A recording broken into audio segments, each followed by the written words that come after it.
Okay, we will begin. Welcome to the third meeting of the Neighborhood First Advisory Committee. I am Peter Hoey, a co-chair of this committee. To my right is Doug Abbey, the other co-chair.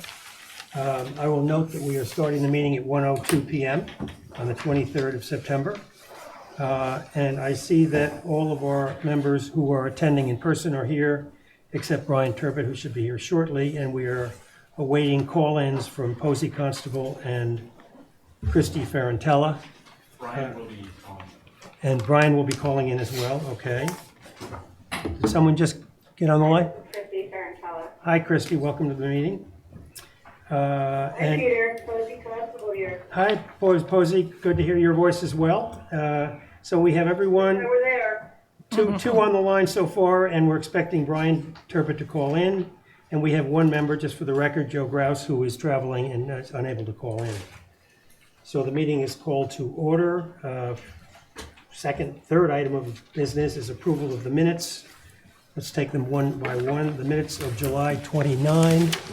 Are there any corrections or additions anyone want to make to those minutes? Seeing none, call for a motion to approve. So moved. Second? Second. Discussion? All in favor? You have to do a roll call. Yeah. Oh, wait, that's just what I asked 10 minutes Oh, ago. it's because of the phone, isn't it? Yeah. Oh, okay. Sorry. Okay, I'm sorry. We do have to go through the approval. Can we do the roll call with of them both together? Yes, you can. Okay, so If they're both approved. holding that one, are there any additions or corrections to the minutes of August 26? Seeing none, could I have a motion to, could I have a motion to approve both sets of minutes? So moved. Second, Second. discussion. Okay, could we have a roll call, please, going down the list? Brooke Moore, aye. Dave Iverson, aye. Penny Dye, aye. Peter Hoey, aye. Doug Abbey, aye. Howard Dickler, aye. Eric Savetsky, aye. Posey, do you approve? Posey Constable, aye. Christie? Christy Ferrantella, aye. Okay, that's unanimous then. So those minutes are approved as distributed. The next, let me just make a couple of comments before we get into the fourth item on the docket.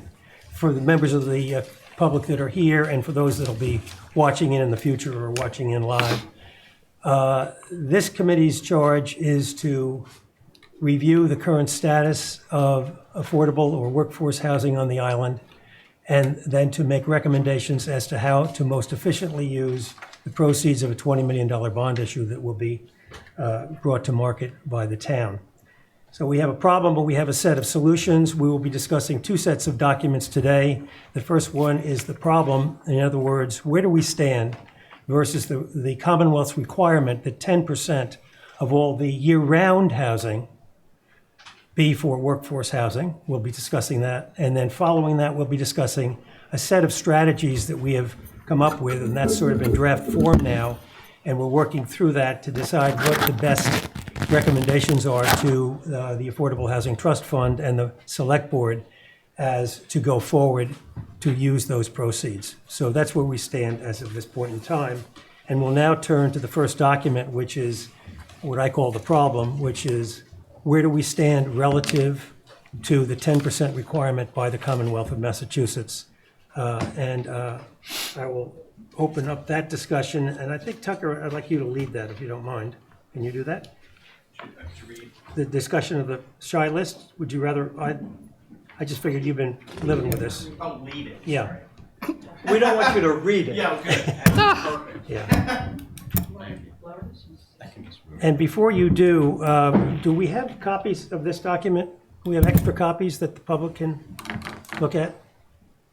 Which document? I thought we had 25 copies of this shy list document and 25. Is that in the packet? The packet, I only made enough copies. The packet is, Yeah. It is in the it's in the packet. I packet. can go get more copies.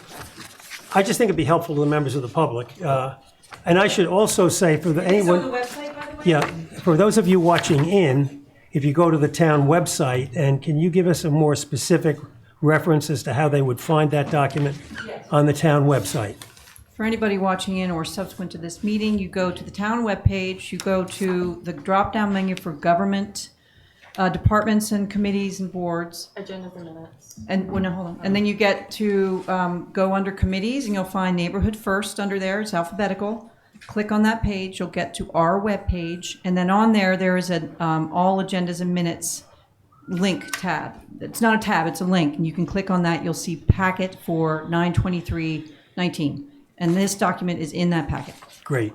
There's a most recent agenda, I think. Most recent agenda would be fine in this case because it is the most recent thing I posted, but you wouldn't always know if the minutes have been posted more recently or something. So it's better to just hit all agendas and minutes. Great. Okay, I just think it's helpful, since this is a lengthy document, Electronic, I can look at it on my computer. if people who are watching in or people in the audience can refer to it. I'll have someone bring some over. Thank you. Okay, Tucker, you're on. Thank you, Mr. Co-Chair and Mr. Co-Chair. Well, so as everyone will recall, at the prior meeting, we had reviewed a draft statement of the issue. Really, it's about where do we stand today in terms of getting out of 40B jail, and how do we, what do we need to be cognizant of as we think about staying in safe harbor on our way to the 10% requirement. So this is really an attempt, and I think a very good one on the part of the committee, to help inform the general public, all Nantucket citizens, on the housing issue in terms of the 40B requirements or 10% requirements. So I'm happy to address any particular thing in terms of how we may have resolved or revised, the document. But I think this is really an attempt to help describe the situation as it exists today. Yes. Okay, let me just say there's about 3 exhibits in there that show what existing units are on the shy list, or in other words, meet the test. It's 191, if I believe that that's correct. And then it shows possible additions in another exhibit. This is for those of you who do not have this document in front of you. And then it's the key table is to show how we continue to stay within the state's requirements as we move from what is currently 3.9% to 10%. We not only have to get to 10%, but we have to get there in ways in which the state is comfortable that we're making good progress. And so that's what this document is all about. And for those of you that have it or don't have it, we welcome questions. Penny has something Yeah, I to just say. think it might be helpful, Tucker, if you outlined for people at what point do these properties qualify towards the shy list? At what point in the process? Sure. And when you say these properties in general or specific? General. Yeah. In general, there are several different ways by which the state recognizes when a particular housing unit qualifies on the list. So maybe I'll give some examples. An example would be the homes at the end of Waite Drive along Tacoma Way that Housing Nantucket is doing. If folks drive down Tacoma Way toward Amelia, they'll see on their left-hand side 2 homes at the first corner of Waite Drive. Housing Nantucket has done those under what is called the Local Action Unit Program, and those become eligible to be included on our list initially when the Department of Housing and Community Development approves that local unit application. Which could be before there's a building permit? That could be before there's a building permit, yes. Surfside Crossing? Now, so Surfside Crossing is a 40B project, as we all know, and with 40B projects, they count initially when the ZBA issues a comprehensive permit. With all of these projects, there are things that subsequently need to happen after these initial eligibility points in order for them to continue to count, like the pulling of building permits, which must occur within 12 months, and then certificates of occupancy, which must occur within 18 months of the pulling of the building permit. The final version I'll mention, where there's a project associated with that's utilizing tax credit financing, those count at the awarding of the tax credits. So that is why Six Fairgrounds, for example, has not been able to count. There is no chance of us receiving a tax credit award while there is outstanding litigation. Understood. Thank you. Would you also explain where we are with respect to safe harbor and how long that will last? Yes. Because there seems to be some question Yes. about June of next year or June of the following year. Thank you. So we, as a lot of folks know, this summer we were I'm sorry, define safe harbor for people. Sure. Safe harbor is basically the state recognizing that a community is making a good faith effort to get toward its 10% affordable housing requirement. And in our case, what safe harbor equates to is Nantucket creating 24 units of housing in one calendar year. If we create 48 units, we can get 2 years of safe harbor, and 2 years is the maximum that you can accumulate. So if we did 72 units, we wouldn't get additional safe harbor. But they all would count. Creation is what we just were talking about, that original permitting or approval from an appropriate agency. Dave? Yes. Could you explain Richmond and how that comes on the SHI list and how that's different? Yes. So Richmond is a little different. Richmond, it's the same program actually as the Housing Nantucket example I gave over here. They come on, there's no local, it's not done under the 40B program. It's done as a local action unit. The local action, while there's no dollar subsidy from the local community, the local action in that case was the changing of the zoning to incentivize creation of affordable housing. That is the contribution, if you will, that we're making as a community. So the timing of Richmond was that their local action unit application was approved in May of this year. So that is the initial point at which their units can count. Now, in their case, because the special permits had been issued by the planning board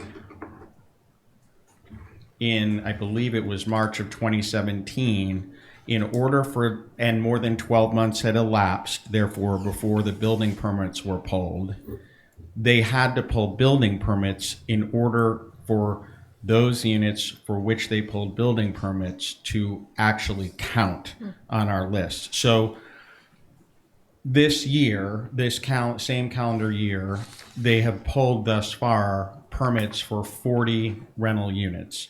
And so they contributed 40 units toward our current safe harbor period. So back to Mr. Hoey's question about where do we stand in with regard to safe harbor.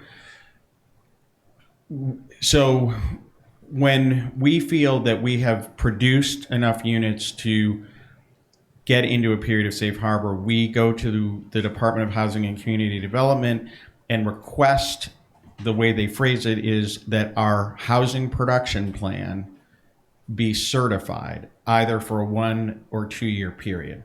So we received a 2-year certification this summer from the Department of Housing and Community Development that will expire, I believe it's June 14th of 2021.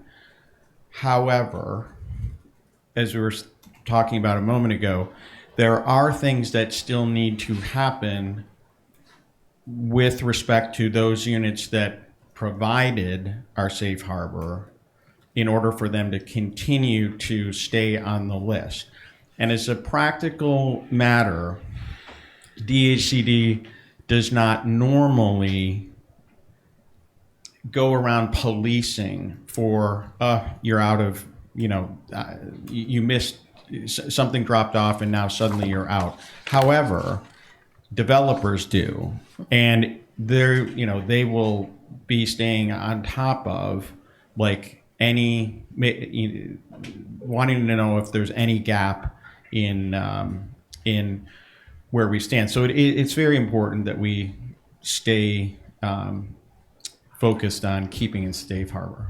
Tucker, I believe you said, the way I interpreted it was that it is likely but not certain that the 2 years extension, the 2 years safe harbor will be in safe harbor till June of 2021, but it's not certain. Correct. It could be that we only have 1 year under certain circumstances, but that's not likely. Is that That's exactly right.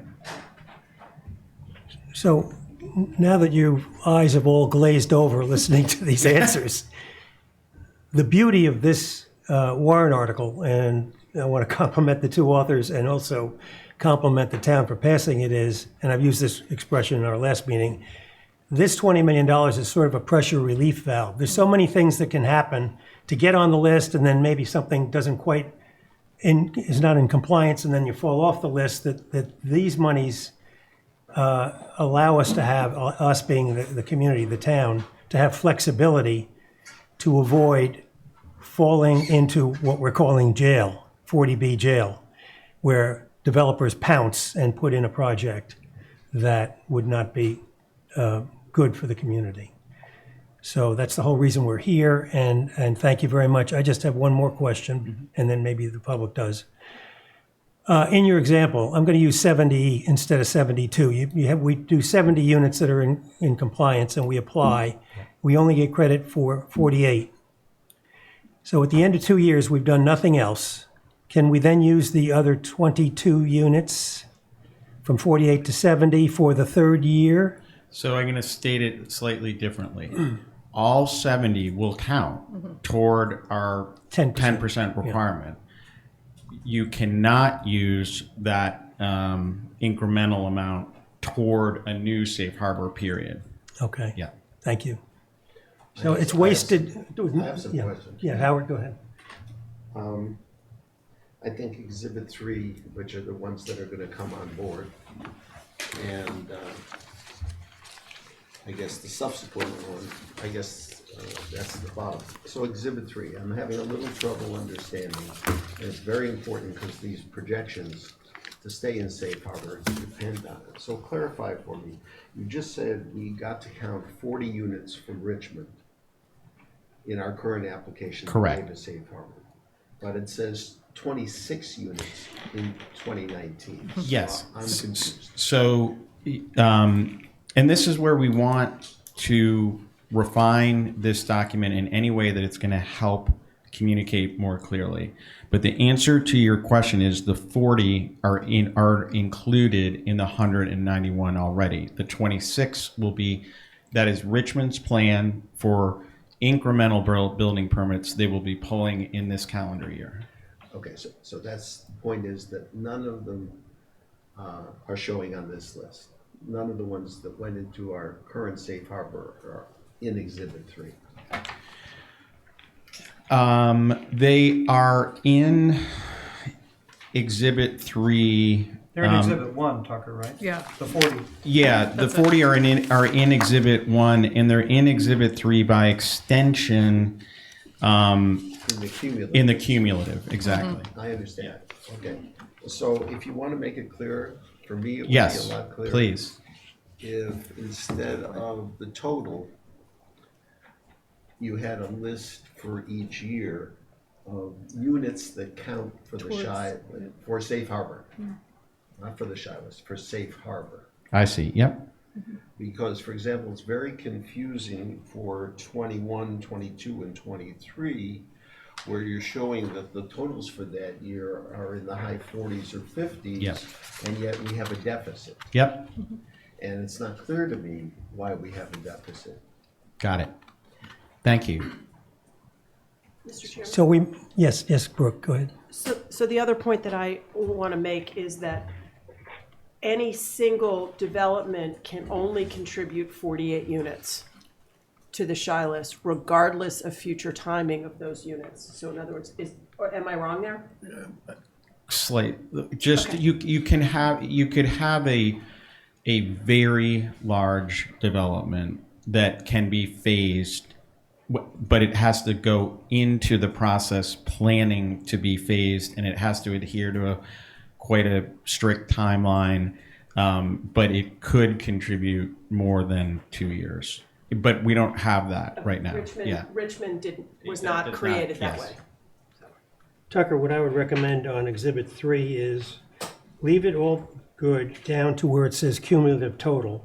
Then add a new column that says state requirements or, path to 10%, and then show the deficit or the surplus. Okay. I think that'll answer Howard's Yeah, question. that should do it. So for each year, we know how many. units count we toward towards safe exactly. harbor. Yep. Okay. Yep. I had one more question. There's a footnote under Exhibit 3, footnote 4, which mentions a life estate by Walter Kowalski. Does that have any effect? Well, it does as you get out toward year 5. So this is sort of saying that within the 5 years, Richmond would be built out. And that's footnoting that 30 of those 47 units in 2023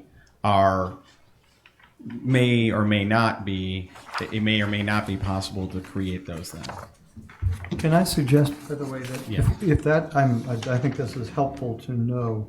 Yep. I would think that maybe the way to do it is to do it in reverse and have the ones that they have the right to. Okay. And then footnote that there may be an incremental 30 units subject to the life estate, whether the person is, whether the life estate has been brought into effect. So then, because we don't control that. Yep. We control the 17, but we don't control the last 30. That might be a way of, I think that might be a better way of handling it. I agree. That's a good suggestion, Howard. Penny? I just think, But would that mean that you might have a minimum safe harbor deficit of 41 in that year, or more, I guess, 51? But that it could be reduced back down to 21. In year 2023. Yeah. Yeah. Well, by Right now it's showing a safe harbor deficit of 21. So if we're including all 47, but 30 might be exempted and used for some other purpose, and you would in fact have a 51 unit deficit. the math is correct, but by definition, you're never going to have more of a deficit than 23 because you need 24 to get to safe harbor. Yeah. I just backing up, I think it's important to point out that the requirement is 10% of year-round houses, so, which is a total of 490. And we have a gap of about 299 units. Right. So there are 191 right now on the Shy List, and we're looking to create 299 over these next years. That's the headline. That's the Yeah. headline. Yeah. That's it. Thank you, Tucker. Are there any other comments? I would just like to say that, first of all, this stuff is really complicated. And so it's not easy to understand. I think we can make it simple with headlines, but recognizing that this is highly complex and is subject to interpretation and there's nothing there. So that frankly, we have such a great team with Ken and Tucker working on this so that they're on top of it and can communicate it as we proceed. But at this point, the headline is that we're roughly 300 short and that we need a sequence of them over time that has to be carefully managed in order to do two things. One is to get to the 10%, and the second is to get out of, stay out of jail. Any other, well, one of the things we would like is input beyond what we've already gotten from the committee. Are there any other suggestions or changes to this document? And then in a moment, I'll get to the public questions. So none of the committee members have any recommended changes. We must all like it. Members of the public, any questions? Rick, do you want to step up to the microphone? Thank you, Peter. My name's Rick Atherton, and I'm here. I've had an interest in the article that passed town meeting since its inception, along with Tobias Glidden, who is working today all day and can't be here. It's too bad. It may be the most convenient time for you. It's not necessarily the most convenient time for all of our working people, but I understand you. I'm sure you're aware of that. My general concern here was watching some of your last meeting and listening to the discussion and then reading a little bit of this paper, is that I think the article and the intention of the article to the voters at town meeting and who voted on the ballot question was clearly that this article is intended to buy existing properties. Okay? It was also not intended that this would be the cheapest way to find affordable housing units that count on the SHI list. We were very clear on that from the very beginning. And I just want to go through that to remind us all of that, what I think of the intention of town meeting and the intention of the article. The article, as voted upon, was amended by the Finance Committee to add some language and all this stuff. I frankly found, to be frank with you, the Finance Committee's approach to this article was they didn't like it in the first place. They were kind of forced to go along at some point through sort of political and community efforts. And the language they added may give you broad technical authority. I guess we're waiting, as I follow it, to hear an opinion of town council, but I don't think you need an opinion of town council to understand what the intent of town meeting was. And I hope that, for example, the language, just to read it in the first paragraph of your memorandum here, to invest $20 million of town resources specifically allocated to produce additional affordable workforce housing inventory. Now, I'm not sure if that means additional inventory or additional housing units. And there's I think, an important distinction that at least it would help me to understand for you to clarify that. If it's meant to be additional housing units, that's sort of what I thought the $5 million for the Affordable Housing Trust article was about. They came to town, to the select board, and they had pictures up on the screen, and they had 3 specific pieces of property they used as examples that they would use the $5 million to acquire. And then it was kind of open-ended on what would go on those properties. I think of those as additional properties. The town is involved in creating new residential inventory. It might be affordable and for the SHI list, but it's new. The article was about buying existing, and the article was created to protect neighborhoods from people like the developers on South Shore Road.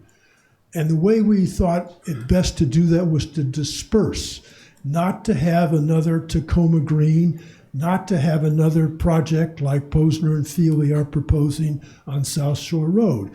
And I just hope that's clear to the committee as you go forward. If it's not, I would be very disappointed, and I can't speak for Tobias specifically. He'll speak for himself before you at some point, but I think he would agree with that as a general proposition. So I just wanted to share those thoughts with you. Thank you. Thank you, Rick. Are there any other comments from the public? Please come forward.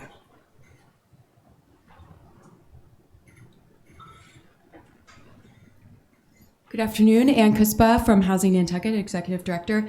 I appreciated Mr. Atherton's comments. I understand that a mix is being sought, But I also think we need to learn from the pushback from Tacoma Green. And I don't want that to happen again, where you've got a great project that's been very mindfully thought out, and the expense has been covered as far as using the funds efficiently, but it gets held up by neighbors who oppose that large-scale design. So I just wanted to say that as well. Thank you. Thank you, Ann. Please come forward. I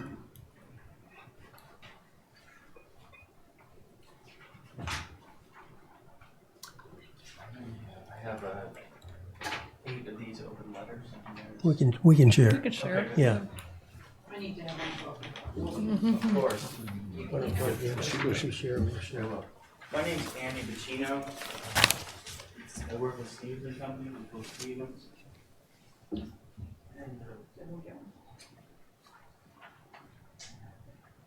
Good afternoon. Good afternoon.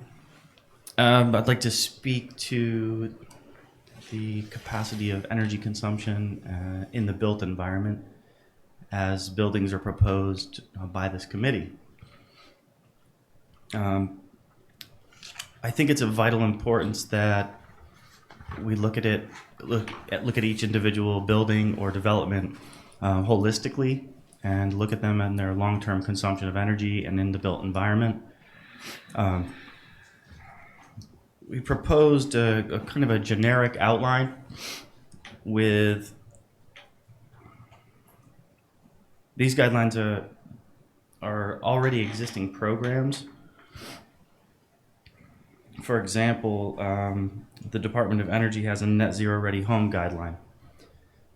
As this committee considers and contemplates building new homes, we'd like to consider a robust set of guidelines so that these homes are built efficiently with the end user in mind, and also fiscally responsible on the end use side of it, so that we're not looking at overwhelming electric bills for the user. As the town becomes an investor in these properties, we think it's prudent and important that these are considerations that might be adopted in the broad stroke as you look into buying new properties and developing them. That's specific to new construction. I personally have a concern with existing stock. As purchased, affordable homes are going to be built in the 90s or 80s. Ones that we might consider, I think some of the ones that were in that list that we looked at on the last meeting, these are 20, 30, 40-year-old homes. To buy that home and then to make it realistic for someone to move in there without overwhelming energy bills is a challenge, and I think it's an uphill challenge that we need to consider very responsibly as a group. And so I offer this letter as an alternative and maybe an open opportunity to consider some other ways or pathways to build. Happy to take any questions. Thank you, Mr. Pacino. Mr. Pacino commented at our last meeting more broadly on this subject, and as a result, we have added, when we get to the next document, we have added a column that's sensitive to your suggestions from the last meeting. Great. Appreciate it. Any other comments from the public? Okay, at this point, I don't think we want to adopt this. If we have changes to this document, should we wait to adopt them? Tucker, do you have suggestions? When we can put it on the website, it's already on the website, right? I mean, it is. It's part of the package. Yeah, and it's ongoingly being modified by us in our meetings, correct? Mm-hmm. So there's no need to adopt it further at this point, or do we want to adopt the recommended changes? I mean, it's really up to you all whether you feel like with the couple of items really that have come up during the discussion, if we want to be making revisions in those veins and then sending this on to the trust to perhaps with a request to have it more widely distributed, perhaps even published in terms of where we stand today. Well, it is published if it's on our website. Well, even more widely published. Brooke? I, for one, would like to give the public the opportunity to see this meeting on video and be invited to read the document and send in suggestions themselves so we get a broader feedback from the community on it before we do recommend adoption. And I would like to see the changes that we recommended in the document before we send it forward. Yeah, okay. Okay. So we'll wait to our next meeting and encourage the public give to send feedback. in any suggestions. And to whom would they send them, since our emails are not on the, Certainly can send them to send me. them to your email, and you are listed. I'm listed on Yeah. the town website. Yep. I think that's a good course of action. So we have no action to take on this document at this point in time. The next order of business is to review the evaluation of strategies document. It's here. I hope maybe members of the public have got this. And Doug Abbey is going to lead the discussion on this. So, That's the package as well, is it not? Page 20. Yes.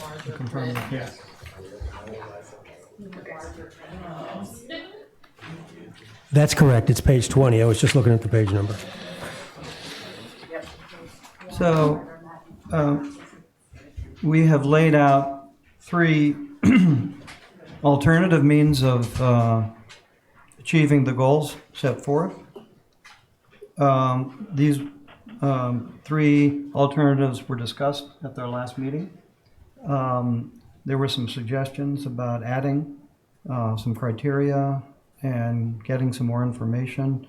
I believe there's also a reference or recommendation that we talk about, in addition to the energy, that also we look at density, aesthetics, and massing, which we've also included with respect to this 3rd strategy. I think it probably makes sense at this point to take each one of these and see whether there are any further comments or suggestions as to how we rank these alternatives and the information that we have, so that we can agree on the ranking, and then I think we'll conclude this discussion with a discussion of potential ranges for these 3 alternatives. Howard? I'm going to throw a monkey wrench to a little extent. And I apologize to the committee because I couldn't be here last time. But this list was not in the materials before the meeting. And this list was not distributed until we got our packet for this meeting. So I had no idea of the content of this. And so my suggestions, while they may appear to come late, it's my first opportunity. I also make clear where I stand. I said when I was interviewed, when you were selecting members of this committee, that I'm for dispersal. And that's, so I found this list slanted towards centralized affordable housing. And there are lots of good reasons for that. I don't dispute those reasons. I'm in agreement with those reasons. But I think there are reasons to think about the other side as well. So I would like to propose 4 additional criteria, all of which would rank dispersed houses high and new affordable developments low. So the first of these, I would call fabric. Fabric. Like the fabric of a community. So we all know that we live in a polarized society at the moment. And one of the reasons we live in a polarized society, in my view, is that people don't talk to each other. They sit in front of a screen rather than talk to each other. And one of the ways you talk to people is if they live in your neighborhood. You're much more likely to talk to somebody if they're down the street than if they're in another neighborhood in the island. So I think there's a great community building element to having dispersal of affordable housing. So the first criteria I would add would be fabric. The second one that I see as most important and was touched on by Ann just a moment ago would be what I call susceptibility to delay. So it might be that under effectiveness of maintaining safe harbor, where you have listed affordable new developments as high, that's high from the standpoint of number of units, but it's very low from the standpoint of susceptibility to delay. So I asked Tucker today, for example, when Tacoma Green actually started moving towards reality, and that's in the 2015 town meeting when the money was allocated. So that's when planning began, when all the hearings began, when the successive developments and the criticisms and the improvements and everything came forward. We're now 4.5 years down the line from that time, and we do not have a permit yet. We do not have any units that we can count towards safe harbor. So if you put all your eggs in the basket of large affordable developments, we might be repeating history in terms of staying in safe harbor. I'm not saying you couldn't use some of it. I'm just saying I'd be very cautious about that. So I would propose another criteria, maybe an effectiveness part 2, susceptibility to delay. The next thing I found that was lacking was the impact of traffic. Because, again, when you put large developments in the center of the island, you're putting more traffic where there's always already the worst problem in traffic. Whereas if you disperse these units across the neighborhoods of the island, you would have less of an impact on traffic. And last actually speaks to Mr. Atherton's point. There should be a criteria on how closely each of these solutions addresses the intent of the article that was passed at town meeting. So I would include another criteria of compliance or faithfulness to the intent of the article. So that would be my suggestion for 4 additional criteria. And I'm sure you can tell that dispersed houses would rank high in all of them, and affordable developments would rank low in all of them. I guess my overall gestalt is we need to be balanced, and we need not to put all our eggs in one basket, especially if our intent is to stay in safe harbor. Actually, you're running this part of me. Okay. So those are helpful suggestions. And because we have a series of criteria, then I think, any comments before we proceed, Brooke? I have a comment about Mr. Dickler's recommendations, and then I also have a suggestion of my own as another criteria. Traffic is an interesting one to me because disbursement actually could worsen traffic rather than alleviate it, depending on access to public transportation and people being able to walk. So I think it's a double-edged sword. I don't know, I can't recommend how we analyze it or value it, but there are different impacts of people having to get in a car versus not having to get in a car, which makes traffic a pretty complicated one to rank. And I'll just leave it to others to comment further. It's just, I don't know where the answer is. And then the other thing that I thought of was, I've heard a lot of comments and concerns from the community about the proximity of all the affordable housing to each other, and the concentration of affordable housing. Now, granted, some of that is the result of we have a denser housing core mid-island, and by nature, by zoning, that's going to happen. But I would be curious to know and to have on this criteria list how many other SHI-listed units are within some range or distance of the proposed site of each new action that we take. In other words, and I don't know, I haven't figured it out in my head yet, whether that's a half a mile, a quarter of a mile, but how many other SHI-listed units are there if you drew a circle around a proposed site? Just so we would have a way of visually seeing how much we are contributing to this idea that all of the affordable housing is being put in one place. So, If I I'll may, leave it at that. just to piggyback on that, for the ZBA, when we were towards the tail end of the Surfside Crossing deliberations, hearing had been closed, that was a document that I had drawn up by our GIS coordinators. It's a very simple task. Takes them 2 minutes. We did a quarter mile, half mile radius. So it's a very easy thing to do. And is your comment that, Brooke, that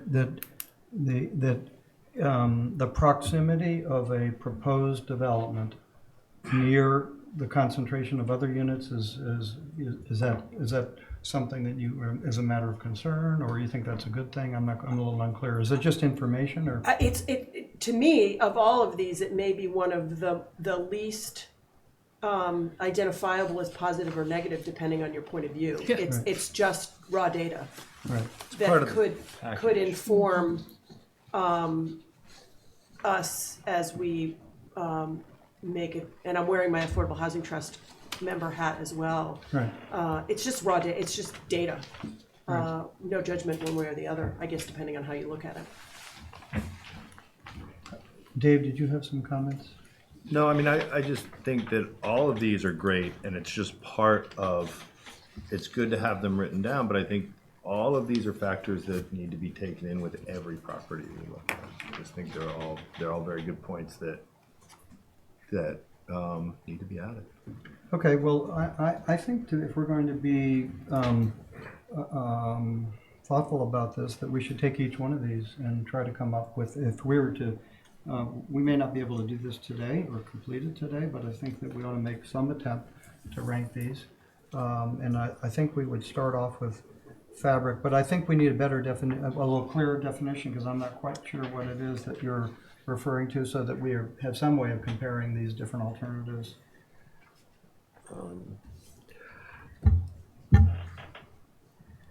Obviously, if I could have thought of a term offhand that made it crystal clear, I'll take suggestions. With neighborhood, are you talking about sort of the interaction? Yes, that I'm talking occurs? about face-to-face interactions among people of affordable housing versus non-affordable housing. Well, I think I could make an argument that when you have mixed income communities that are surrounded by other housing, that you end up having a mixing of people from different incomes, different backgrounds, that I think generally builds community. So I wouldn't reach the same conclusion that you have, which is that it would rank low. So I don't know. I think you could certainly make a persuasive case that you build community in a denser environment where people are interacting with each other and have an opportunity to learn from each other. I think that's, in terms of urban planning principles, is generally considered an attractive feature of units that are concentrated. That's true if it's really mixed, but a lot of the things that we're discussing now are really all at the low end and not truly mixed. We don't know at this point what the mix of incomes would be, but certainly if it's a project like Tacoma Green, it would have, I believe, what was the maximum AMI. It would certainly be above. Certainly there were housing units that were above the median income, so I would consider that mixed. Yeah, I mean, Tacoma Green, I mean, you always learn something at these meetings. It was interesting to hear some of Mr. Atherton's remarks, having voted as a select board member to move forward with this Tacoma Green project. But that being said, it was, that project has a handful of units at 30% AMI level, a grouping of roughly 35% of the project at 60% AMI. The largest chunk is actually at 120% of AMI. That's 40% of the units. And then 20% of units by design by the select board is at market. So it's really open to virtually anyone in the community. Any other comments? I Yes, Peter. I think, Howard, maybe the question is how big is big? I mean, if the particular opportunities that we recommend or that the Affordable Housing Trust Fund pursues are 80 or 100 units, I couldn't agree with you more. But if they're 20 units or 30 units, then it becomes possibly the advantages are there. So we need to sort of quantify at what point the water gets too hot and we want to get out of the tub. Can I just clarify one other thing, a couple of things? I think it's a little difficult to get into the heads of the approximately 800 people who showed up to vote to know exactly what intent means for each of those people. But that aside, even the original financials that accompanied the article contemplated building new units. Right. And so now, in regard to the susceptibility to delay argument, you are potentially introducing not just one locale to the neighbor doesn't like that new unit that you're proposing next door, but multiple locations. I'm just trying to say there is more complexity than you might realize with the suggestion of spreading it out. Yeah, I think that, Howard, you reached a conclusion. I'd like to go through these one by one. I think we should be analytical about them. And I think on the fabric one, at least I don't believe that there's a compelling difference between, there are different solutions, but I wouldn't say that if you want to have impact on the neighborhood, maybe we should get some more input as to whether there's a compelling differential between these two that could lead us to one strategy or another. And it's also possible, Howard, that we may end up, we talked last time about having multiple strategies so that we can achieve some of the different goals. So we're not trying to, I don't think anybody is proposing at this point, Dave? No, and I think that if we are to stay in keeping up with the spirit of this, we're not creating 30 units in a neighborhood. We are creating, we're buying a piece of property that might have a unit on there and have the ability to add a few more units. So I don't think we are creating, and that's part of why we're here, is we're not trying to create a whole new community inside of a community. This is dispersed, small amounts spread out, where the hope is it will not have a huge impact on the community or in that neighborhood. It will be a small impact.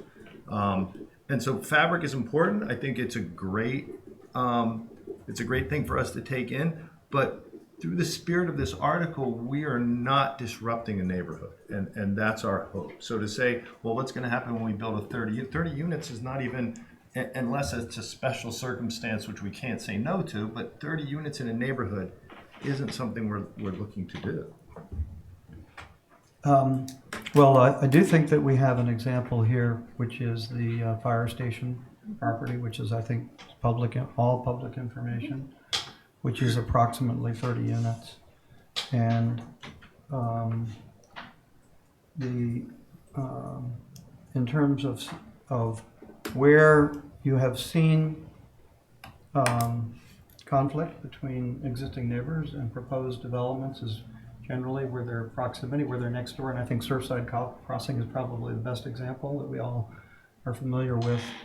I do think that the case of, if you have a property, and that would be an example of the fire station, one where there are a few existing residential neighbors who would be adversely affected, would be a place where I think you could contemplate a proposed development proceeding without lawsuits from individuals and that could delay it. So I think it's not clear to me on susceptibility to delay that it's necessarily the case that the third strategy would be inferior. And also, the other question is, if you are out and competing in the market trying to buy 24 houses, I think we know how challenging it is to find properties and buy them. And when we're competing with, where the town is competing with other people who are trying to buy their first house, I think that's going to be a challenge, and may not be also, could be also be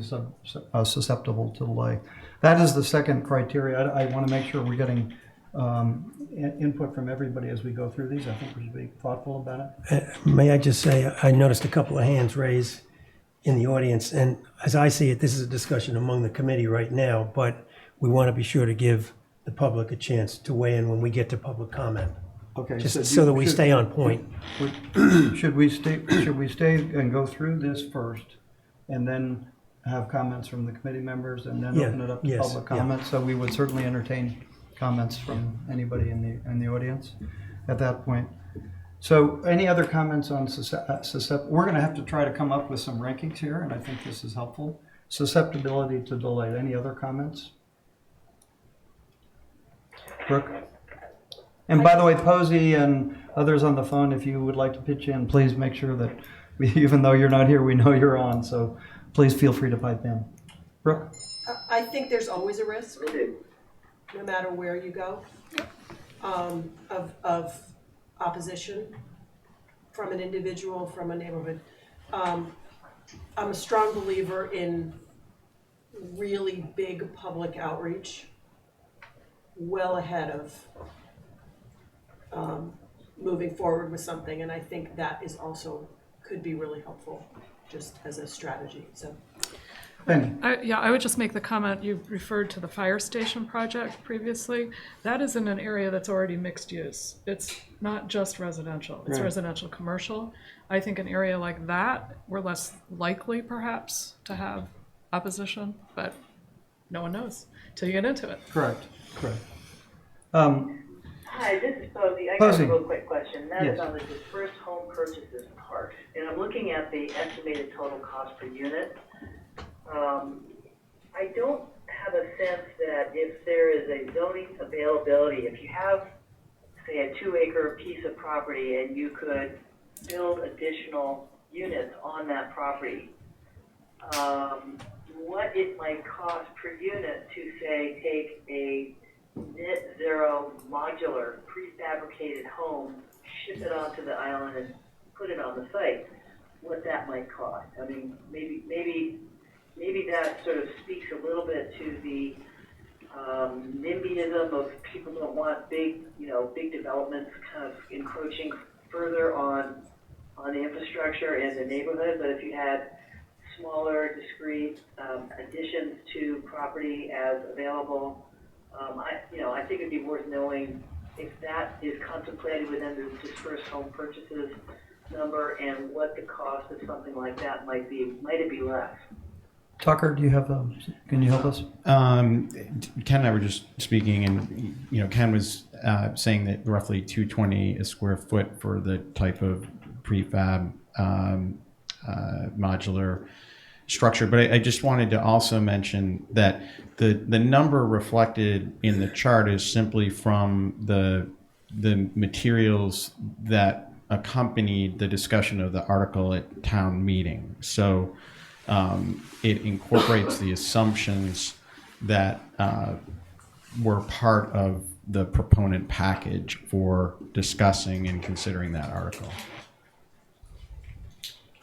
Posey, I think that you would also need to add to that, Tucker, the land, in effect, the land value. So do you have a ballpark number of what it might cost? The other thing that you have to add to it is the fact that's what it would cost to build it somewhere off-site. You then have to factor in the whole cost of getting it here. Site work, and building foundation. Foundation. So the number in the 250 square foot is just the cost of the construction of the structure itself, not the total cost of what it is to bring that structure onto the I think you'd be in the $400,000 to $500,000 range, would be my guess. Conservatively, 350 right now. Penny is suggesting that it would be, and that would include land or? No, excluding land? no, just Per square Excluding foot? land. Is that per 350 per square foot? All right, so if it's 1,000 square feet, 350, that's $350,000 plus foundation, plus land value, you're probably close to $500,000 would be. And so Posey, we have a number here of 670,000 which was included in in this chart. So I think it's an interesting idea. I think it would maybe, if it's prefabbed, it could be slightly less expensive, but it's still a lot of money going to one unit, the cost of one unit. Brooke? And I'd like to clarify that I worked on that document that was presented at town meeting, and the per unit subsidy included the presumption of renovation and bringing up to code existing buildings on the property. Say there were one property and then one building, and then you added a secondary and tertiary. That this is a combination of land cost and estimated construction and rehabilitation cost for the new and reused structures. And so that's already contemplated in this $670,000 number. So we did a pretty firm analysis. We talked to Anne on her experience in rehabbing properties and brought in a lot of data. So I think that's a pretty good number, given the properties that were considered retroactively for acquisition. So. Okay, so let's go on to the third criteria that was proposed, was impact on traffic. Any comments from members of the committee on traffic? I think I would just echo what Brooke said. I don't think it's obvious that dispersed is a plus. It really depends upon the opportunities that come before the committee. I mean, if we found what I'll call a mini development in the 15 or 20 unit, and it was in Nantucket, well then I would say that's not a lot better than 15 individual places around the island. But if we find a 15 or a 20 unit or higher, not 100, again, I said, I don't think anyone here is thinking of that, but 15 or 20 unit or 30 unit development that was in the central district or something, then it might, then there's two sides to the argument about traffic. there certainly is an argument that if you are able to create housing that's proximate to services, employment, that you can reduce auto dependency. People don't have to have that second car, which actually may reduce the number of vehicles on the island, which could have a positive effect. So I don't know that it's clear that dispersing the traffic, that they would rank differently on that metric, Penny? I was just going to say, I think we ought to have it as a consideration. Okay. And yeah, I do too. Everything's going to come down to case by case here in the end, I think. All right, and then the last one on the intent. Any comments on the intent? Yeah, I just have a comment, Tucker, for you. You have an opinion, or you got an opinion from town council about the interpretation of the article in terms of what property means, whether it's vacant land or improved property. Has that been shared widely? I don't know if it is. Yeah, I think It was like last. Okay. But if not, I just don't know if Rick has seen that, and it might be helpful.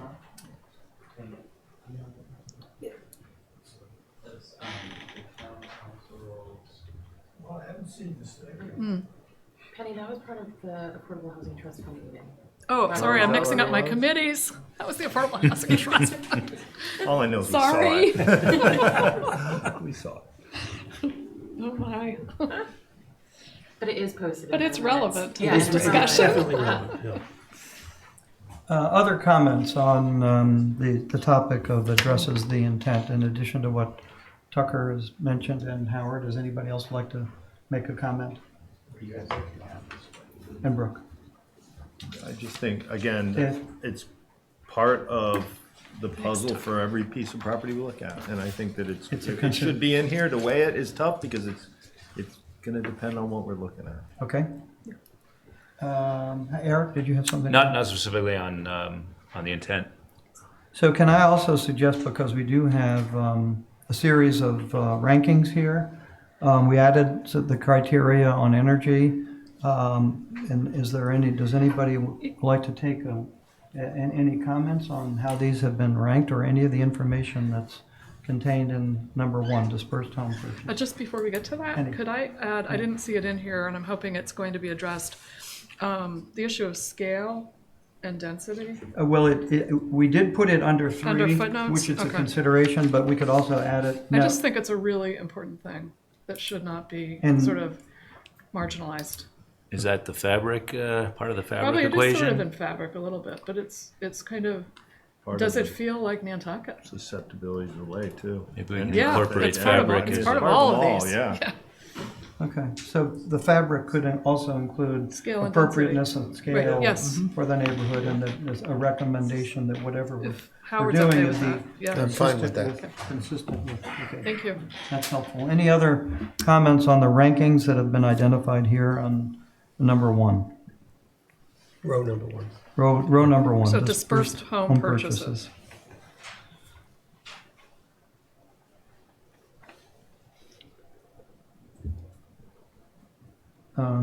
Hearing none, I think Oh. we'll, okay? Sorry, I have one. Please. Under access to public sewer and water, Yes. I don't know that that's necessarily low. Properties that are in this lower price sector tend to be on smaller lots, which tend to be in areas that are sewered and have town water, as opposed to LUG1 zoning or pulpus. So I think that might be even moderate. Okay, I'd agree with that. Thanks, sir. okay, so we'll change that to moderate. If if we're all in agreement, Yes, without, yes. without objection, Yes. the stroke of a pen. Thank you, Penny. Let's move, yes, Eric. If we're going across the list there, I was just wondering, under estimated total cost per unit on Shy List, we talked, Brooke talked about that 688 being a sort of an all-inclusive number, sort of turnkey at that point, at that number. Should there be a footnote for that, letting people know that that 688 is not just buying that house and then you've got to renovate it? I don't know if that's clear. It would be helpful, Tucker, if we had a sense as to the number that we've pulled here. Is this pre or post renovation? Can you help us with, because we recognize that there will need to be title and code and all sorts of compliance work that may be done in an existing rental property, and help us with whether that number here would be inclusive of those kinds of renovations or excluded in that. That, as well as the cost benefit of the additional land that's coming with it and the potential to put a secondary and or tertiary dwelling on it, which I think Brooks said was factored into the number. That is fact. So the specific examples that were looked at in conjunction with the discussion for town meeting were, I think, 11 properties with 18 existing structures needing to create 6 additional units, obviously on 6 of those properties. So the cost there of the 688 is intended to be all in to get all of those 24 structures to a place of being able to have in a rental pool. And again, the 24 is sort of the magic number on, say, a year of safe harbor. So similarly, it's an all-in cost with regard to the strategy 3, and we discussed strategy 2 some last time about the buy down of existing rental units, and that number is simply the proposal. The 250,000 is a proposal, one proposal that's come forward that got a little discussion last time. I just wondered if there was a footnote that should be added about that number, so that it's, what that I'm not number clear. Are means. you saying that it is inclusive of the 688, is inclusive of whatever work is required to bring it up to code? It's intended to be inclusive of that number, yes. Okay, so we'll make a footnote. I think it would be helpful to know what that number Means. entails, Yeah.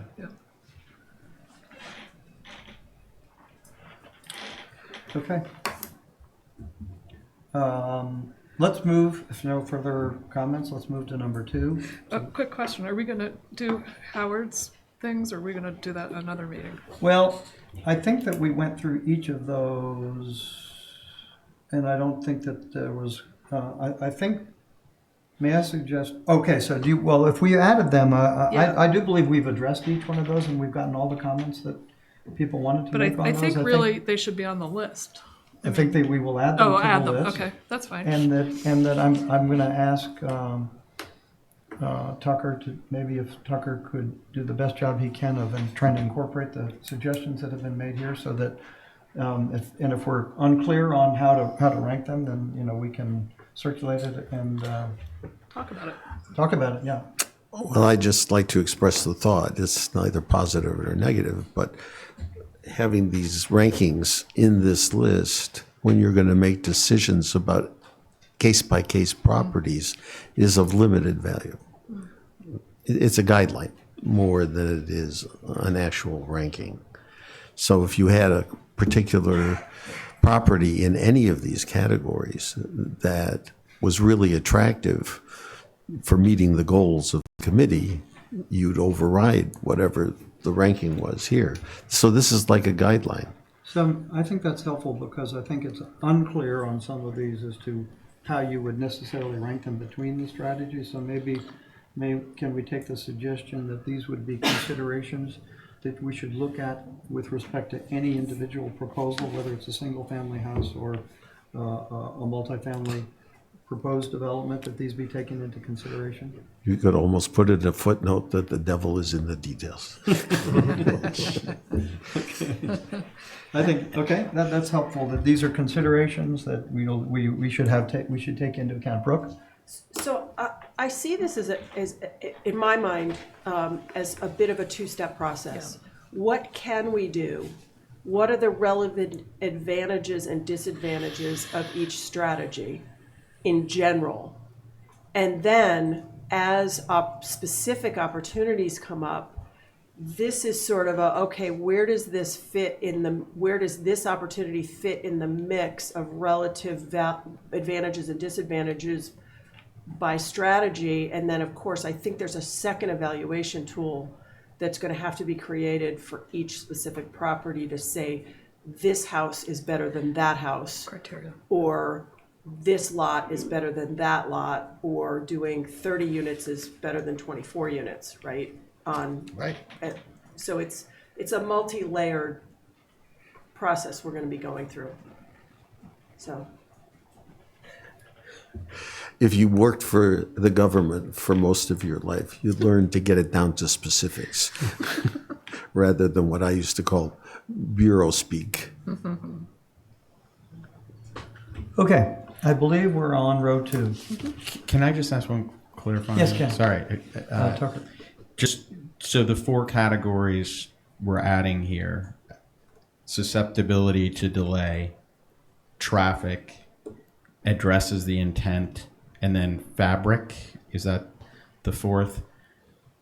I thought that the suggestion was that we not add them, but that they kind of treat them in kind of a footnote way. We're going to have a whole set of No, I thought we were adding them. Oh. I thought it was asked to add them as Originally, criteria. I did too, but then I thought you. I think may I make us this suggestion is that we add them, and that at this point we could just put TBD based upon individual circumstances, that these would be evaluation tools for evaluating any property that comes before the trust. I'm cool with that. Okay? Yeah. So we'll just leave them blank, Me TBD. too. Yeah, good. Thank you. Thank you. Very much. All right, we're on 2. Still on 2. Comments, suggestions? I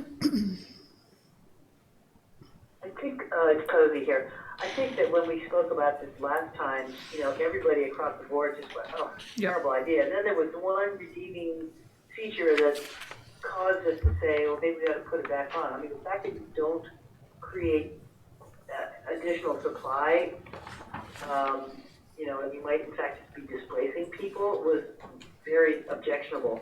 But there was one item that, you know, was raised that seemed like we should keep this on again. Maybe could somebody articulate that for me? Tucker, can you help us with that?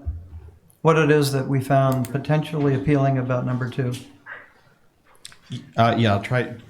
Joe Grouse, who unfortunately couldn't join us today, had, you know, just from a financial standpoint, if there were opportunity, not in the manner in which the original proposal came, but in a more an economically appealing approach. So the proposal came kind of, if I own four existing units, pay me $1 million and I'll put these on the shy list. And we said, well, there's some challenges getting excited about that for a variety of reasons. But I think Joe was basically saying, if the only one unit is actually being brought down in deed restriction to an affordable level, and the owner is continuing to own all of the real estate and rent the other real estate at a market value, well, maybe it's worth paying $250 to get all four versus the $1 million they were originally seeking. Because rentals count. Because rentals count toward the shy list. If one unit is restricted, all the units count. Exactly. 25%. Okay, so it's just a leverage thing. Yep, No correct. supply, but it creates better leverage from the shy perspective. So when we rewrite this, can we make it clear that we maybe see some opportunity, if opportunities present themselves, where we can generate shy list units at a relatively low cost, that we would be open to it? Yes, absolutely. And particularly, we're not necessarily displacing someone in order to do it. Okay, the last one is new affordable developments. Comments, suggestions, corrections? Eric? Is there a definition of development? Yeah. We Yes, talked that's size. I think actually Penny asked this question because when she saw 100, everybody had a little bit of a take back. But I think that certainly the fire station would be an example of a 25 to 30 unit building that would be something that could be contemplated under this program, and there may be others that are in that size range. I don't think there has to be a hard line, but maybe we should say between 6 or some low number and some what we consider a high number.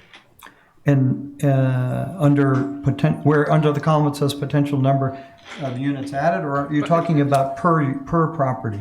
The definition of development. Scale Okay. and New affordable 6 to development. 30 units or Okay. something like that. All right. scale and density. So scale being, okay. Yeah, the first time I read this, I saw like one massive building with all of these units in it. Yeah, the problem is the word development, isn't Yeah. it? It's just not, we don't In define each of it. our minds, we think of bigger than a bread box, and I'm a little bit hesitant to put a number 30. We can't go above 30, but maybe we can craft some language that suggests that we're not going to do another Richmond. Appropriate scale Maybe developments. it could be in an example of a project that might be a scale that people would be, for example, a project of 30 units or 35, 40 units, somewhere in that range. Or could make some sort of, as a guideline, 6 to 30, whatever that number is, it's not a hard line, it could be 35, Or could we just say scale and density Appropriate. appropriate for location? that would Good. I think work. that works. I like that, yeah. Yep. Okay. Other comments? I'd like somebody to please explain a little better the tax subsidy element on this, which has a question mark on it. Oh, I'm sorry. I was hoping somebody, because I'm talking in my lap. I was hoping somebody could better explain the tax subsidy per unit on this line, which has a question mark. I think that I think there is a footnote on number 8 under 3. I don't see it. Yeah, that's there. Which indicates that it was a $62,000. Oh, way up here. I'm 500. sorry. Okay. We didn't put it in there because it may not necessarily pertain to other properties, but that number was 62,500. In the case of Tacoma, the public subsidy was the estimated land value at $62,000 a unit.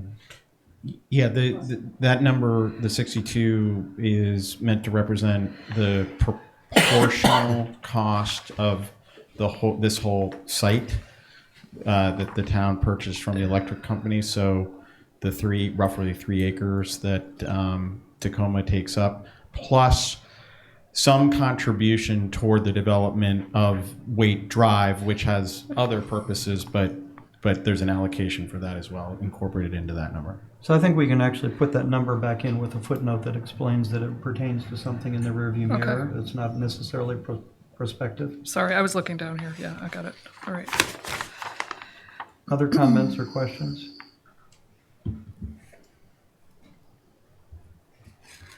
There also was a recommendation that we consider, Peter. There was one other idea. The buy down. I know what it was. Idea relative to buy down. The buy down of existing mortgages.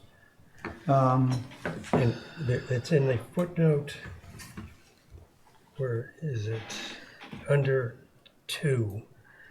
At the very bottom, we have strategy 2, buy down of existing 6. year-round rentals, and footnote 6. 6 Could gives be reference to that as another possible strategy. So the point is that it has to be, in order to get on the shy list, it has to be, the affordability has to be dropped to 80% of AMI, which means that somebody has to buy a house with an 80% AMI, and then if it's a buy down of a mortgage, it would have to be a fairly substantial buy down, because if you take the purchase price of houses at $1 million or whatever it is, and you have 80% of AMI, it would have to be a very, very large dollar subsidy.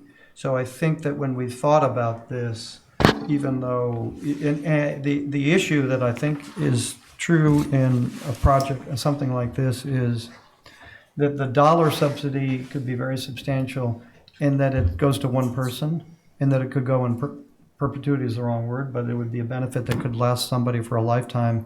And so that you don't have the recycling of those public dollars to benefit a broader group of people, and that it's really in the what I call the lottery, where one person wins the lottery and the other 1,000 people that didn't win the lottery get nothing, and then the one person gets. So it concentrates public resources in a small, to a very limited number of buyers. So we thought about this, and it's on the list here, but we actually don't think it should rise to, at least I would recommend that it doesn't rise to the point of a strategy. Well, and a form of it that I think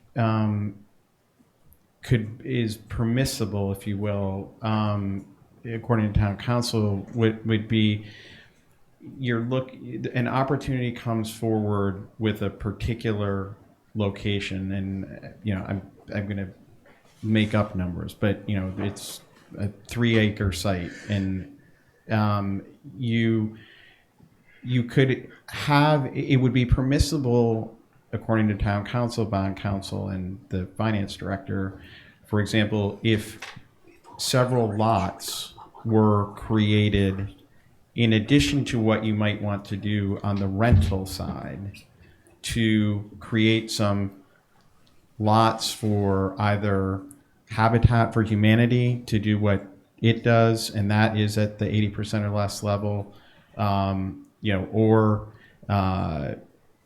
if we're talking ownership, that could be one methodology for ensuring some level of ownership aspect to these funds. But it would be, as Mr. Abbey pointed out, need to be restricted at 80% or less. So if there are no further comments from the committee, we have members of the public. The big task is the far right-hand column, which is the allocation and the range, which I think we would get to, but I think it'd be helpful to have any public comment before we reach that. So may I invite you to, and anybody who would like to make a public comment, please come forward. Mr. Co-Chairman, I'm Bruce Mandel, Nantucket. For a layperson, this is really complicated and confusing. And I appreciate all the work you guys have been doing to make it less complicated. But to me, it seems like there's been what I call scope drift here. When this article was presented to the town at the town meeting, And in the process of leading up to it, in the various committee meetings, the finance committee, the planning one, the intent was clearly to help disperse the burden, so to speak, of where affordable housing goes, because it was all being concentrated in a few communities. And the idea was to disperse it around the island. And the presentation we got at the town meeting listed, as Tucker mentioned, 11 specific examples, just plucked off the real estate, what was available at the time. It wasn't intended to buy those specific properties, but they were examples to guide us. And all of these houses were built between 1971 and 2009. Clearly existing housing stock, not creating anything new. It was to convert existing homes into affordable units. It listed a cost to obtain them. It's about 12, 14 million. It's a rough, estimate on the sources and uses of funds. And then about $4 million to improve them, bring them up to code and make them suitable. There was never any discussion about a concentrated development. Oh, let's buy the fire station and put 20 people in that one community. That was not the intent of this article. And we voted to borrow up to that $20 million to acquire existing dispersed site housing to add to the SHI stock. Not just mid-island stock, housing stock.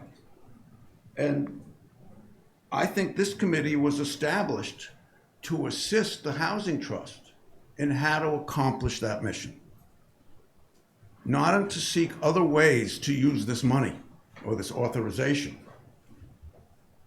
If you want to go forward with some of these strategies, which are really interesting and good strategies, I think you have to go back to town meeting and tell them the authorization to borrow this money is now being changed, the mission, the use of the money.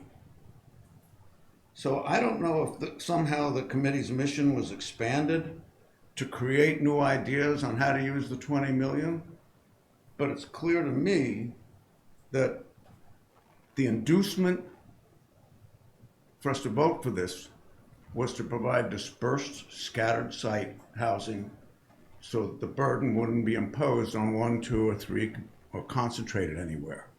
To go to a development and say, oh, we'll help develop 4 or 5 of your units. It was to scatter these things to other communities. And it's a good thing I see that we've asked some specific questions of town council, but as with the town council, they'll answer the questions you asked. And it is unfortunate that the proponent isn't here, because even town council mentions in here, he's not clear, he's not certain of the intent of the petitioners. Well, shouldn't the intent of not only the petitioners, but the voters be included in these opinions? And if you're not clear of what the intent is, shouldn't we establish that first and make sure we're all on the same path? I like what you're doing. I like these other opportunities and these strategies, but shouldn't the strategies be how to create dispersed site housing from existing housing stock? Thanks. Thank you, Mr. Mandel. Other comments? Mr. Atherton? I don't want to just sort of repeat what Mr. Mandel just said, but I think what I'm struggling with a little bit, really for you guys and gals, is, I shouldn't say gals, that's not a good term. You people, individuals, is the to somehow communicate that you understand the issues that were brought to town meeting and that you intend to follow them in some fashion. And my concern for you, frankly, is when you read new, whatever this phrase is, new residential development or something, you're giving a tone of part of your discussion that you may not mean to communicate. Or if you do, then we do get back to a scope issue. And my concern is, as I listen to you today, I don't sense a feeling by committee members to want to address that issue now. It's sort of like we'll pick that up when the deal comes across the table and deal with it then. I think that's too late. I think this is a core issue for you, and you need to communicate. It's sort of like we all know what we're talking about when we see it. It's hard to define it, and I'm not asking that you define what I don't think the intent was to develop, but I'm asking you to somehow communicate that you recognize that and share that, what I think is a responsibility. If you don't, that's fine also. And I think if you feel it's a broad scope and you can buy some of those properties that the Affordable Housing Trust took to the select board because they're only building 30 units or whatever, I think you're free to go back to town meeting, expand their 5 million, get 20 million more, and be direct about what your intent is. So, thank you. Yeah.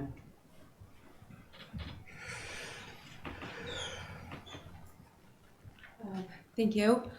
I also want to talk about what I know I stood up at town meeting to support.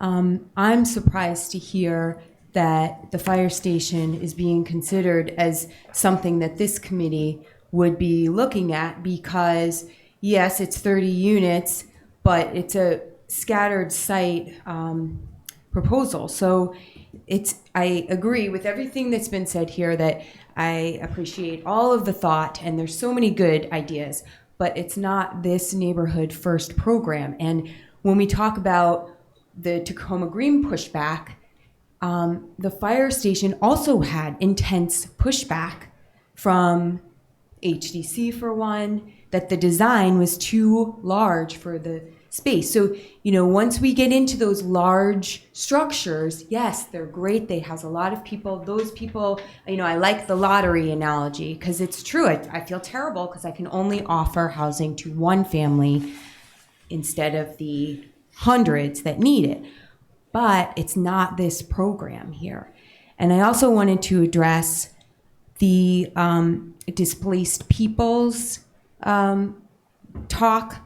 So of these 11 properties that were presented at town meeting and analyzed, so it was sales in 2018, and there were year-round properties, there were 11 properties identified as being capable of addressing our shy issues. So 3 went from year-rounders to year-rounders. 3 went from year-rounders to seasonal or investment properties. 4 went from seasonal investment to seasonal investment. 1 went from year-round rental to year-round rental, so owned by locals is the way I understood it.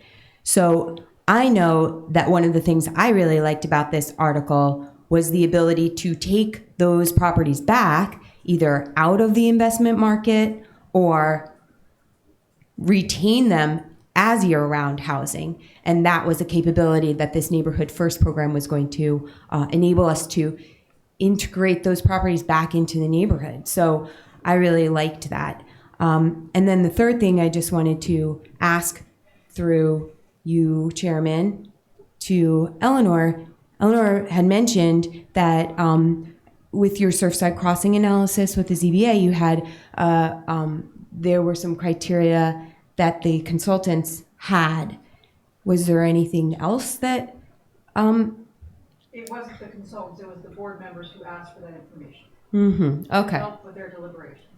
And perhaps there are other things that those board members had looked at. I don't know what those criteria were, but maybe we could look to that, because when I look at these criteria, it's extremely slanted towards the large scale buying of properties. And when I look at the questions to council, they also appear to me as slanted towards buying the property. So I just wanted to bring that up, and Thank you for your time. Well, it's certainly not our intent to do anything that's slanted, and we do have, we've taken all the comment, and hopefully we can incorporate the comment from suggestions out in the audience, and as well as members of this committee, come up with something that we think is fair and objective. That's certainly our intent. Well, there are a few things there that need correction, but in terms of clarification, so the ballot question for the authorization of this money reads, debt exclusion for acquisition of existing properties for affordable housing. Shall the town of Nantucket be allowed to exempt from the provisions of Proposition 2 1/2, so-called, the amounts required to pay for the bond issued in order to acquire existing properties for affordable housing purposes, which may include an affordable rental program and a grant or grants to the Nantucket Affordable Housing Trust with oversight from the Select Board.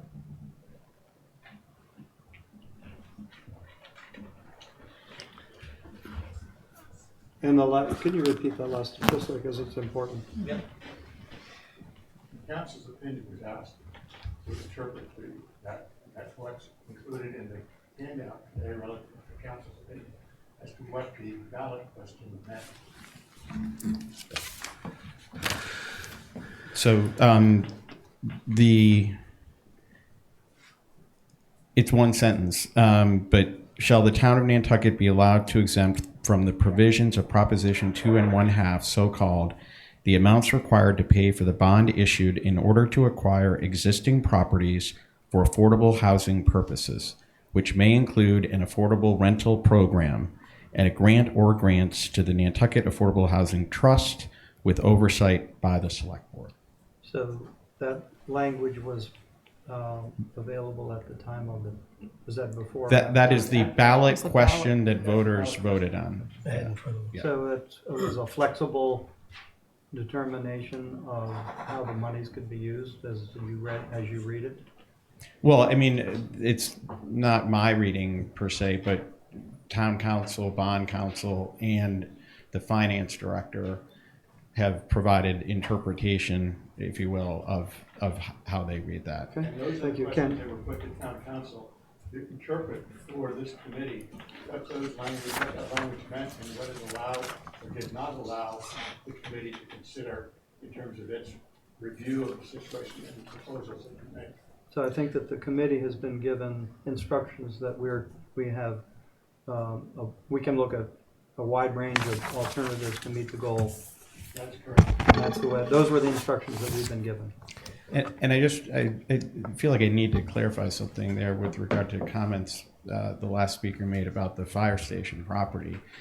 The Select Board voted unanimously that they would like to see that property move forward, it continue to be evaluated and considered for the use of housing in line with the study that was prepared. And it has not gone to the HDC as was implied. I think there may have been a member of the HDC who lives in the vicinity who was not happy with what was basically a schematic put together just to consider, what could you do with the property? So a little disingenuous. It's preliminary at this point, and it's not at a point of having been aired in public. Correct. The other clarification I want to make is that the document that was referred to regarding the 11 properties and how it would, to arrive at that $688,000 number did include the creation of additional units. Mm-hmm. So I just want to clarify that it's not that document that was debated and presented prior to town meeting did include the creation of secondary and tertiary units on properties. So it's just a point of clarification. I don't have an opinion. I just want to agree with that. Absolutely it did. Yep. All along it did. Yep. That's clearly different from what I'm talking about. And I just want to make that point so that we don't misinterpret a second dwelling or a tertiary dwelling or even a subdivision of a 1 acre lot into 2 parcels to what we all know what we're talking about. Thank you. I think we ought to proceed to look at this. Is the committee ready to start looking at allocations and ranges to move this forward, or do you want to table that? I'd like to. What's the pleasure of the committee here? Can I just, Posey? I just had one comment about this, Christie. Christy, sorry. That's okay. I just wanted to kind of comment on everything that I'm hearing from the committee and from the public is we're kind of tasked with two goals. One is to create dispersed housing, and second is to maintain safe harbor, and doing those simultaneously is what's very challenging, and I think that's what the board is trying to discuss and why we have all these different options in front of us. Because if we go and buy 11 properties for the 20 million, it doesn't necessarily mean we're going to maintain safe harbor. So I just want to keep in mind that we're just reviewing all these options and what's the best way to maintain safe harbor and also attempt to get dispersed housing, because I think, at least I interpret it from the voters, the most important thing is safe harbor. We want to prevent 40Bs. And so I take safe harbor as more important than dispersed housing, and that's just my personal, how I interpreted the article and interpreted everybody's voting for it. So I just think that's something that we have to keep in consideration, that we want to maintain safe harbor and make sure that even if we don't spend the $20 million and have dispersed housing, we wouldn't reach our goal of safe harbor if we don't do it correctly. I'd like to add. Thank you very much. Can I add to that? Howard? I listened very carefully at town meeting also, and from the discussion that I heard, I know what the article says, and the article says dispersed, but what the voters wanted was to not have 40Bs, period, end. That's why they voted for the article, and to do that, you have to have safe harbor. The article doesn't say dispersed. Okay, but Just, it says acquire existing properties for affordable housing purposes.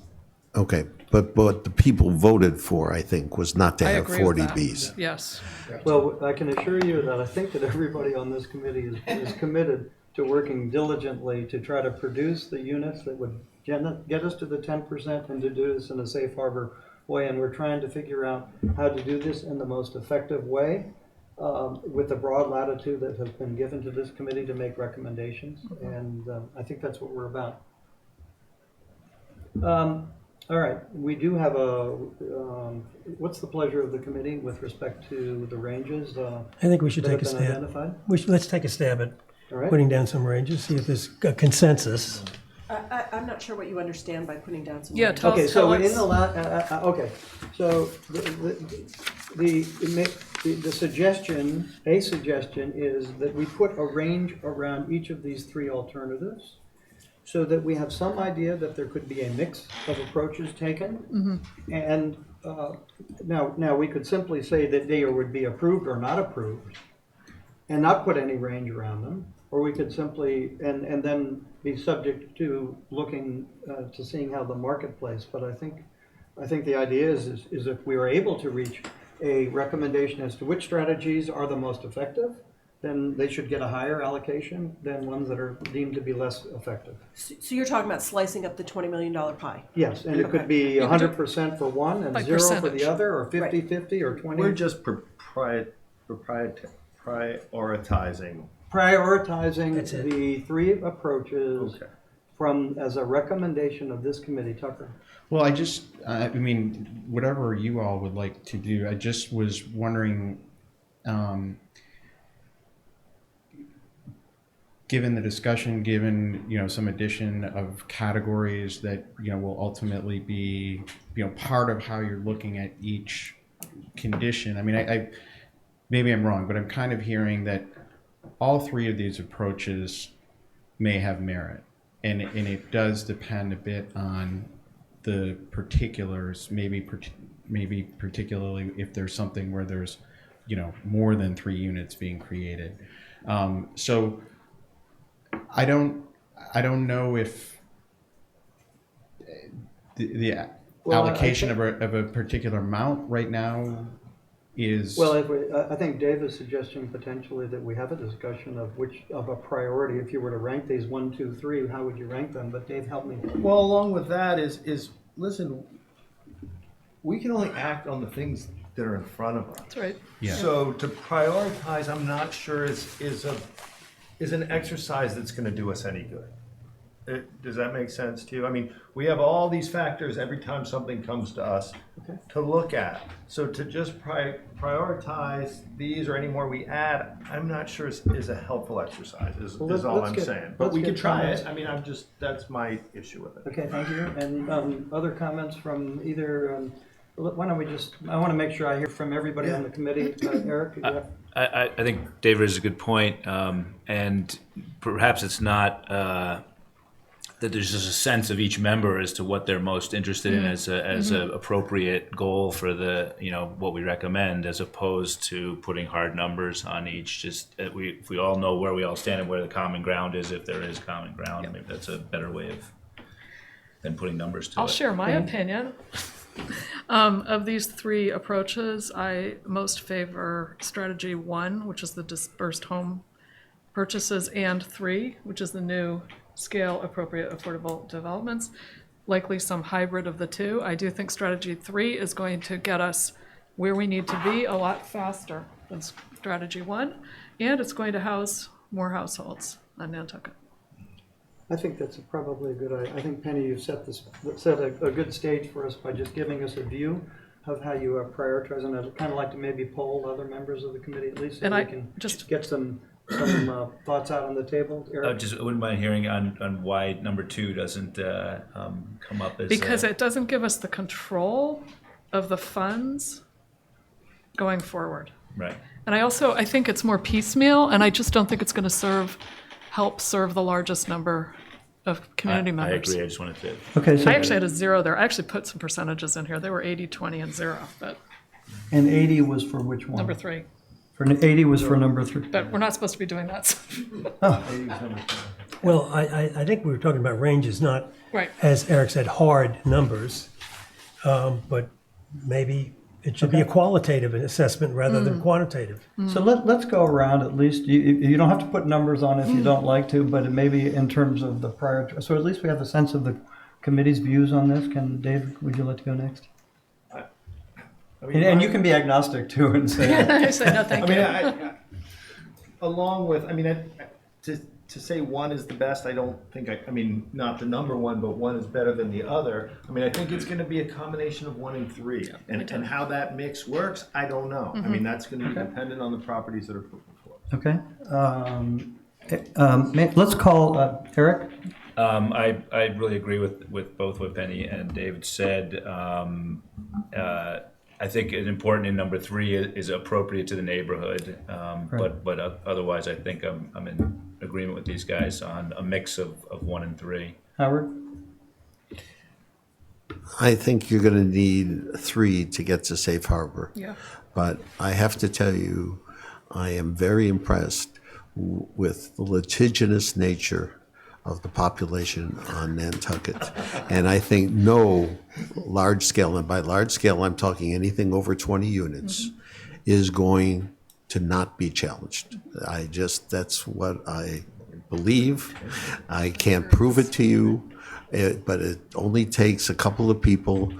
And, because the people that challenge Tacoma Green are really responsible for Surfside Crossing, if you want to call it. But none of the people who grew up here, were born here, challenges those people.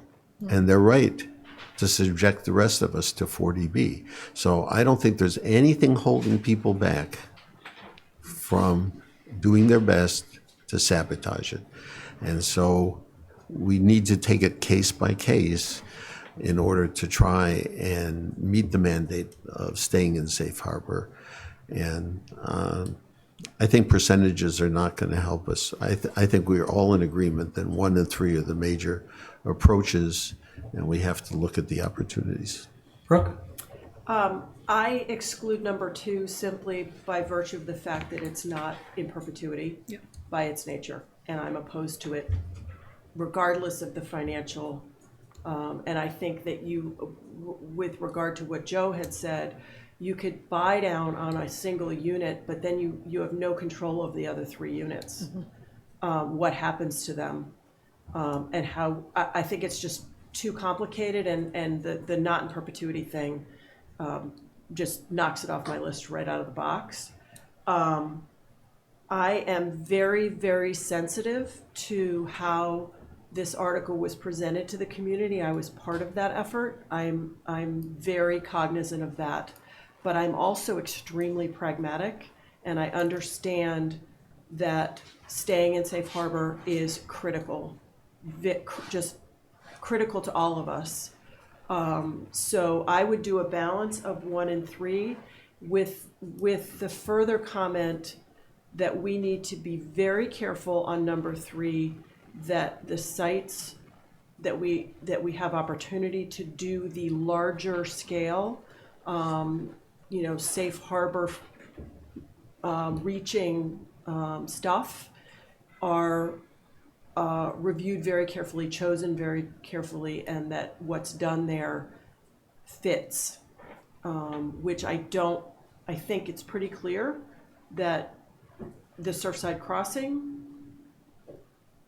doesn't fit as it was proposed. So I think we really just need to, and again, I'm going to reiterate, public outreach, bring the public along, let them know as much as possible what we're doing and why we're doing it as we move along.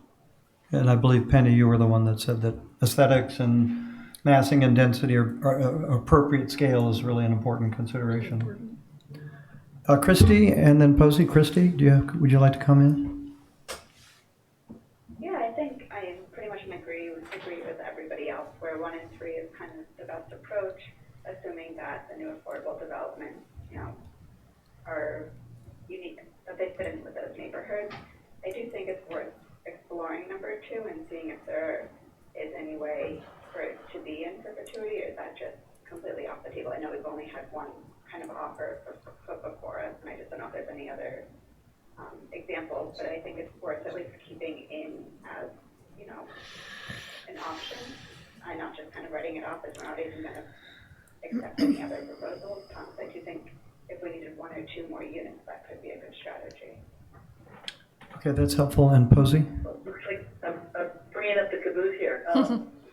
So Broken Recordsville, clearly 1 and 3 have the most appeal from an ROI perspective, and working within the community, getting buy-in, getting everybody to contribute. If it ends up being a property that is available, seeking contributions on how things might go forward so that you get buy-in from the community is critical, it's key.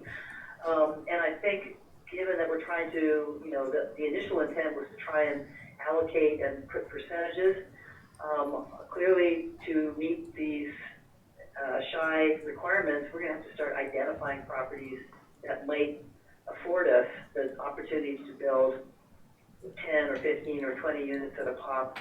And as part of that outreach, you have to look at who the neighbors are and whether they fall into that sort of NIMBY category or not, or how to keep them from becoming litigious, if you will. So, there's a big task ahead of us, and I think we really have to, we've got great real estate representation on this board, so, bringing all these good ideas to the table and trying to act on them as quickly as possible is really key. Anyone else? I think Peter. I think we've got everybody but Peter. As I said at the outset, maybe I didn't put it this way, but our middle name is advice. Mm-hmm.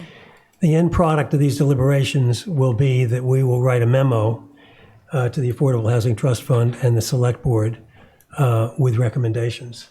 I was surprised at how many of our members did not find strategy number 2 attractive. I suspect that we're going to come down with the fact that we are going to recommend 1 and 3, and it's just a matter of the weighting that we give to each of the others. But that memo should also mention that we considered line item number 2 and its companion, which is buy down of mortgages, and we feel they're not attractive. I kind of think that's what the end of the movie is going to be. I am compelled by the numbers. Our charge is also to recommend the most efficient use of the money. And I appreciate very much the comments made by 3 members of the public with respect to the spirit as opposed to the letter of the law. We have asked town council to define the letter of the law and what flexibility it gives to this committee. And I think it would be a mistake if this committee used the legal letter of the law in order to avoid what many, not necessarily all of town meeting, but many of town meeting voters wanted. So I think it's important that we leave number 1 in there and give that serious consideration. It's going to come down to really the opportunities that come before the committee or the Affordable Housing Trust Fund. I guess I'm the last one that goes. I would say 1 and 3 as well. I do think that in terms of the responsibility as a committee member to come up with the most efficient way to get us out of 40B jail, to deliver the units so that we are not subject to 40Bs would be number 3. I would prioritize number 3, but I would have the ability I would also add, and I would hope everybody would agree that one of the concerns about number 1 is the high cost of delivering it and the inability to obtain very large federal and state subsidies to bring the cost down, to create units for a much broader group of people. However, there certainly is the ability to engage a nonprofit so that if somebody elected to make, for the benefit of the community, a partial sale and partial donation, that could certainly make somebody doing a single-family house more attractive if someone was prepared to enter into a donation to a nonprofit, portion of it to a nonprofit. Howard, sorry. You raised a question in my mind that I don't know the answer to. If one creates secondary and tertiary dwellings on a property, are those eligible for tax help? If they're for affordable housing? For the LIHTC yeah.